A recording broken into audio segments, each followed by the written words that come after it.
Perkenalkan, kami dari kelas 11 PS 2 kelompok 2 yang membahas tentang kebugaran jasmani sebagai kesehatan. Nama saya Yohanes Simanjuntak. Nama saya Yohanes Sihan. Nama saya Nathan Telat. Nama saya Rahmat Mintukudu. Saya Yohanes Sihan. Nama saya Nicholas Johan. Nama saya Satria Marditar. Nama saya Raja Sidigan. Nama saya Rizky Simanjuntak. Nama saya Agus Galuh. Nama saya Sondas Galani. Nama saya Isa Terusuki. Nama saya Nisya Arta Silalahi. Nama saya Faida Sihan. Nama saya Talenta Sihan. SMA Negeri 2. Kebugaran jasmani. Kebugaran jasmani dapat dikatakan sebagai bentuk kemampuan fisik seseorang untuk melakukan kegiatan sehari-hari tanpa merasa kelelahan yang berlebihan dan tentunya masih memiliki cadangan energi. Semakin baik kebugaran jasmani seseorang, maka akan semakin baik juga kemampuannya dalam mengatasi aktivitas sehari-hari. Untuk melakukan aktivitas dengan baik tanpa mengalami kelelahan, berarti alangkah baiknya kita menjaga kebugaran tubuh kita. Kita perlu menjaga kebugaran tubuh kita agar dapat melakukan berbagai aktivitas yang ada. Bisa dikatakan bahwa kebugaran jasmani adalah salah satu faktor penentu kesehatan dan ketahanan tubuh.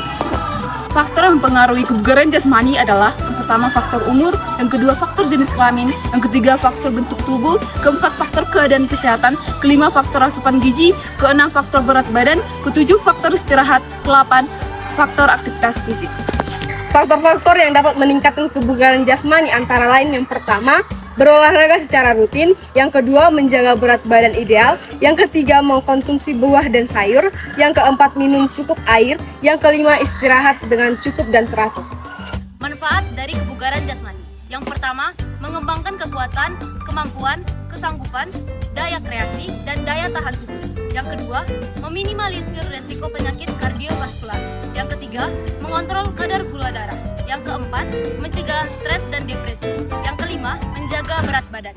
Kebugaran jasmani yang berkaitan dengan kesehatan antara lain, yang pertama, daya tahan paru dan jantung. Yang kedua, daya tahan otot. Yang ketiga, kekuatan otot. Yang keempat, fleksibilitas atau kelentukan. Dan yang kelima, komposisi tubuh. Daya tahan jantung dan paru adalah kemampuan jantung paru mensuplai oksigen untuk kerja otot jangka waktu yang lama. Seseorang yang memiliki daya jantung paru yang baik tidak akan cepat kelelahan setelah melakukan serangkaian kerja. Secara praktis, kebugaran paru jantung dapat diprediksi dengan mengukur detak jantung istirahat, yaitu detak jantung yang dihitung pada bangun tidur pagi hari sebelum turun dari ranjang. Tidak sedang dalam keadaan sakit, tidak stres fisik maupun psikis. Pada saat melakukan aktivitas secara aerobik, kapasitas jantung paru dan sirkulasi merupakan faktor-faktor yang berpengaruh terhadap proses aktivitas tersebut dalam rangka penyampaian oksigen yang sedang beraktivitas. Contoh latihan yang akan kami peragakan adalah jalan cepat dan lari.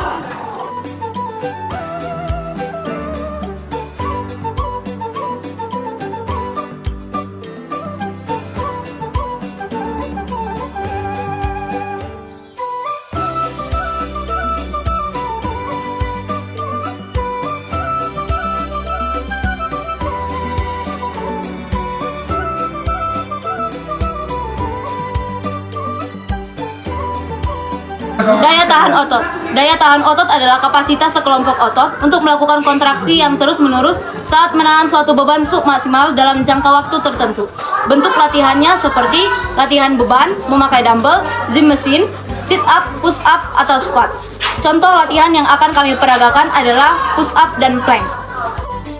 Turun. Naik. Turun. Naik. Turun. Naik.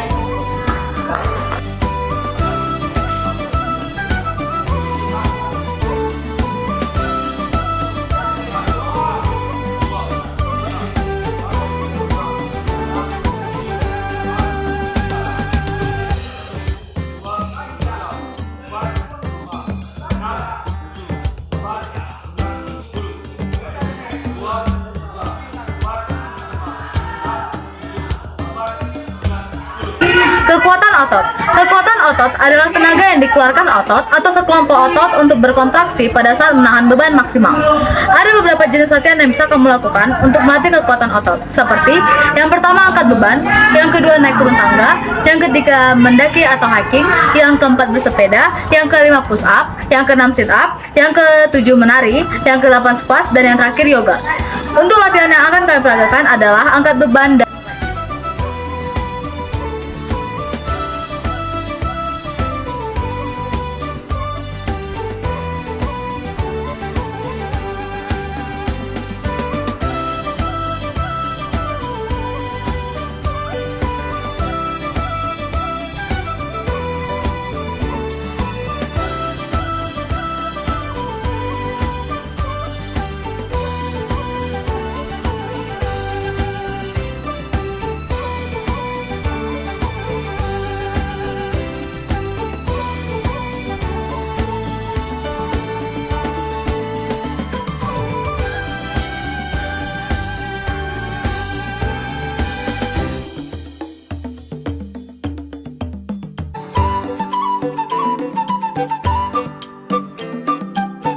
Kelentukan atau flexibility.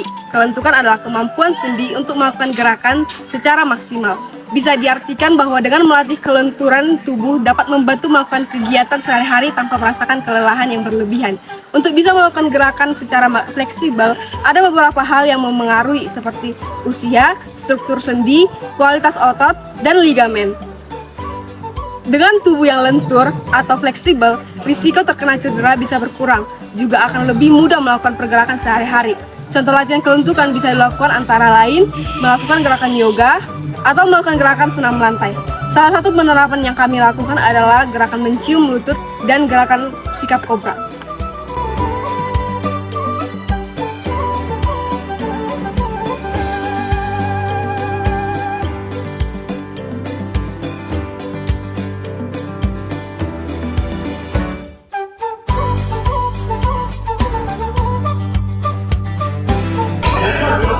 Ya.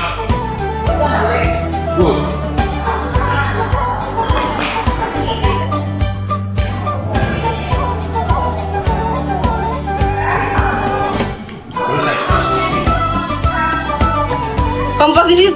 Komposisi tubuh merupakan rasio perbandingan di antara massa lemak tubuh dan area tubuh lainnya yang tidak memiliki lemak.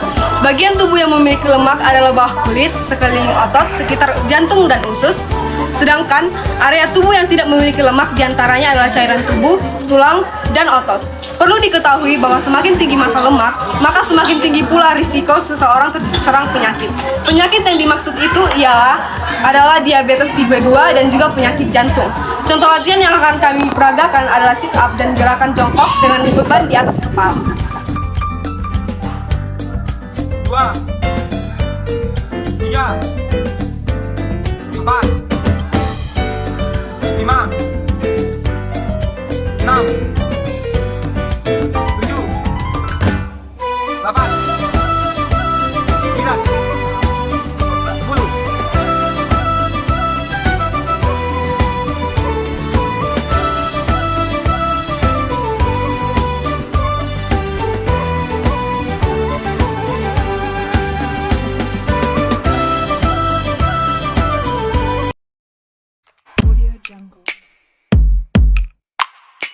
SMA Negeri 2